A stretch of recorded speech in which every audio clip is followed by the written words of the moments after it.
সেদিন আমি মেসেঞ্জারে ঢুকলাম, মেসেজে গিয়ে আমি একটি মেসেজ পেলাম, যেটা একজন মেয়ের মেসেজ ছিল, অনেক লম্বা মেসেজ, এবং এই মেসেজে একটা সুন্দর মেসেজ আছে, যেটা আমি তোমাদেরকে শেয়ার করতে চাই, যেটা অনলাইনে যাবে, অনেক মেয়েরা এটা শুনবে, অনেক বোনরা এটা শুনবে, অনেক কিছু শেখার আছে।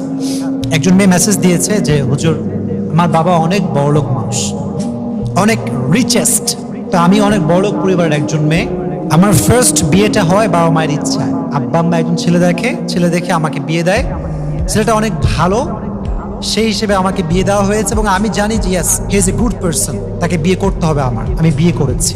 কিন্তু হুজুর, আমি আপনাকে কি বলবো, সে মেসেজগুলো এভাবে লিখেছে। বিয়ের পর দেখলাম যে তার character is totally has changed, পরিবর্তন হয়ে গিয়েছে। তার কথাবার্তা আগের মতো নেই, তার অ্যাটিটিউড চেঞ্জ। ওয়াইফের সঙ্গে যে বিনয়ের সঙ্গে কথা বলতে হয়, ভালোবেসে কথা বলতে হয়, এটা সে বোঝেই না, জানেই না। আমি অনেক ছোট ছিলাম সে সময়ের কথা, তা আমি কিছু বুঝতাম না যে আসলে স্বামী এরকম কেন করে। একটু বড় হওয়ার পরে বুঝতে পারলাম, ছেলেটা আসলে আমাকে বিয়ে করে নাই, আমার বাবার টাকাকে বিয়ে করছে। সে আমার সঙ্গে বিয়ে বসে নাই, টাকার সঙ্গে বিয়ে বসেছে। তো আমার আব্বা এরই মাঝে, মানে এই বিয়ের মাঝেই তাকে এত কিছু দিয়েছে যে তাকে আর ডান বাম তাকাতে হবে না। তো সে আমাকে পরোয়া করে না। অনেক দিন ট্রাই করেছি কনভিন্স করার, তার সঙ্গে মানিয়ে থাকা। মেয়েরা অনেক মানিয়ে থাকে, পরিবার, হাজারো পরিবার টিকে আছে শুধুমাত্র একটা নারীর ইচ্ছার উপরে। নারী সবসময় বলে সরি, সবসময় মাথা থেকে নিচের দিকে, অলওয়েজ মাফ চেয়ে চলে, তাই পরিবারটা টিকে আছে। না, কিছু স্বামী এত খারাপ, নারী যদি ধৈর্যশীল না হতো, লক্ষ লক্ষ পরিবারে আজকে ডিভোর্স হয়ে যেত। ঠিক না বলেন যুবক? তারা সবর করে থাকে বলে অনেক পরিবার টিকে আছে।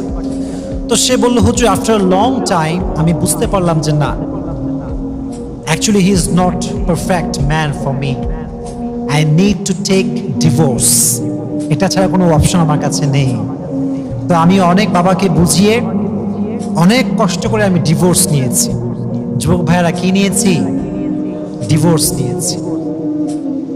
এখানে কিন্তু কথা শেষ না। এখানে শেষ হলে আমি বলতাম যে এটা আমি কখনো ওয়াজ মাহফিলে বলবো না, কাউকে বোঝাতেও যাবো না, because it's a common story. স্বাভাবিকভাবে এটা হয়ে থাকে, মাঝে মাঝেই হয়। পরে এই মেয়েটা ডিভোর্স হওয়ার পরে, একজন মেয়ে একা কয়দিন থাকতে পারে ভাই? বিশেষ করে যে মেয়েদের বিয়ে হয়ে যায়, তাদের আচরণটা পরিবর্তন হয়ে যায়, মাইন্ডসেট পরিবর্তন হয়ে যায়। তারা তখন জীবন সঙ্গী ছাড়া থাকতে পারে না। আমরা যারা সিঙ্গেল, আমরা আগেও সিঙ্গেল, এখনো সিঙ্গেল, থাকলেও কি না থাকলেও কি, আমরা ওটা বুঝিই না। যাদের কেউ হয়ে যায়, তারপরে ব্রেকআপ হয়, ডিভোর্স হয়ে যায়, তারা একা থাকতে অনেক কষ্ট পায়। ঠিক কিনা বলেন? তো মেয়েটা বললো, মেসেজ লিখেছে আর কি, পরবর্তী সময়ে গিয়ে আমি আরেকজন যুবকের সঙ্গে রিলেশন করি, and that was হারাম রিলেশনশিপ। অনেক লম্বা সময়ের সম্পর্ক আমাদের, কিন্তু বিষয়টা হচ্ছে আমার আব্বা প্রস্তুত না তাকে বিয়ে দেওয়ার জন্য আমার সাথে। আমি আব্বাকে অনেক কনভিন্স করি যে আব্বা একটু রাজি হও, রাজি হও, রাজি হও। তো আব্বা আমাকে বারবার বলছিল, মা, অ্যাকচুয়ালি সেই ছেলেটা তোমাকে ভালোবাসে না, সে একটা মতলবে তোমাকে ভালোবেসেছে, তুমি বুঝতেছো না। কিন্তু আমি হুজুর বুঝি নাই। আমি আব্বা আম্মার বিরুদ্ধে গিয়ে কোর্টে গিয়ে বিয়ে করছি, আব্বা আম্মার এগেইনস্টে গিয়ে। কিন্তু বাবা মা তো ভালোবাসে সন্তানকে, কয়দিন না মেনে থাকতে পারে বলেন? একটা সময় গিয়ে মানতে বাধ্য হয়ে যায়। তো সেই মেয়েকে বিয়ের কিছুদিন পরে, একটা মাত্র মেয়ে, সন্তান যার একটা হয়, চাই সে ছেলে হোক কিংবা মেয়ে হোক, আব্বা আম্মা তার প্রতি সবসময় দুর্বল থাকে। যেমন আমি, আমার বাবার একটাই ছেলে হচ্ছে আমি। আমি উল্টা করলেও আব্বা আমার ভালোবাসে, ঠিক করলেও ভালোবাসে, কারণ আমি একটাই ছেলে।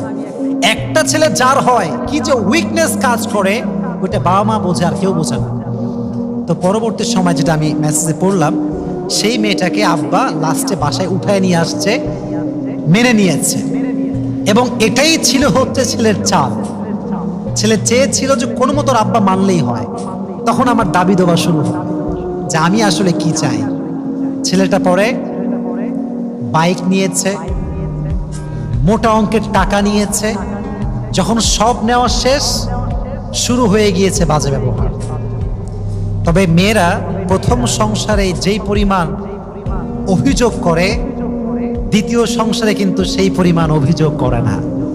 প্রথম সংসার যেমন একটুতেই অধৈর্য হয়ে যায়, দ্বিতীয় সংসারে কিন্তু তার চরিত্র পরিবর্তন হয়ে যায়।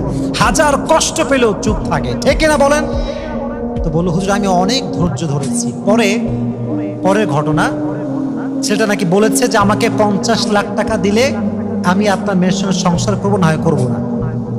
এবং আমি অবাক হলাম, বাবা মেয়েকে কতটা ভালোবাসে আপনি চিন্তা করেন। পরে নাকি ওর বাবা অনেক ম্যানেজ করে প্রায় নাকি 30 লাখ টাকা 40 লাখ টাকা তাকে দিয়ে ছেলেকে দিয়েছে আর কি, যে ঠিক আছে আমার মেয়ে যদি আগে বিয়ে হয়েছে একবার আবার ডিভোর্স হয় তো খুব খারাপ জিনিস, তো খুব খারাপ বিষয় এটা। আব্বা তো এটা মানতে পারবে না। পরে মেয়েটাকে সে আবার রেখেছে ওখানে। কিন্তু ছেলে তো ছেলেই, ছেলে যখন বেঈমান হয়, এত বেঈমান হয় ছেলেরা, এটা আমি কল্পনাও করতে পারবো না। যারা টাকার লোভী, এদের মতো জঘন্য পুরুষ দুনিয়াতে আর কেউ নাই, ঠিক এরা বলে। সবচেয়ে জঘন্য পুরুষ হচ্ছে এরা। এরা এত নিম্ন লেভেলে যেতে পারে, আপনি ইউ কান্ট ইমাজিন ম্যান, আপনি কল্পনাই করতে পারবেন। ইস, পরে ফাইনালি সে মেয়েটা লিখেছে অনেক লম্বা মেসেজ, আসলে অনেক ধৈর্য নিয়ে পড়েছি মেসেজটা, এত ধৈর্য নিয়ে কখনো মেসেজ পড়ি না। লাস্টে সে লিখেছে হুজুর আমার এই সংসারটাও ভেঙে গেছে। তো আমি শুধু এতটুকুই ভাবলাম, আল্লাহ সবাইকে সব দিক থেকে সুখ দেয় না। হ্যাঁ, বাপ কোটিপতি কিন্তু মেয়ের ডিভোর্স হয়ে গিয়েছে 2 বার। বিশ্বাস রাখেন, আমাকে বিশ্বাস করেন, বর্তমান সমাজ হচ্ছে এমন, ডিভোর্স হয়ে গেলে কোনো মেয়েকে সমাজ আর মূল্যায়ন করতে চায় না, চাই সে ভালো হোক চাই সে খারাপ হোক, ঠিক কিনা বলেন যুবকেরা? সমাজটাই এরকম হয়ে গিয়েছে।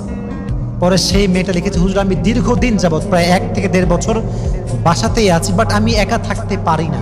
ওই যে আগে বলেছি, যা লাইফ পার্টনার হয়ে যায় পরে সে একা থাকতে পারে না। পরে মেয়েটা আমাকে লিখেছে হুজুর আমি কি করতে পারি, আপনি একটু আমাকে হেল্প করেন, কোনো দিনদার কাউকে আমি পাই কি না, এরকম আমাকে হেল্প করেন। কিন্তু আমি ভাবতেছি এইটা যুব সমাজে এখন আমাদের যে লেভেল, আমাদের যে চিন্তাধারা, একবার ডিভোর্স হইলে কেউ বিয়ে করতে চায় না। যেই মেয়ে 2 বার ডিভোর্স মানে জীবনে পেয়েছে তাকে কে বিয়ে করবে? সমস্যা আর কি। সব যুবক তো টাকা পয়সা চায় না, একটা ভালো বউ তো সবাই চায়। যুবক ভাইরা চায় কি চায় না?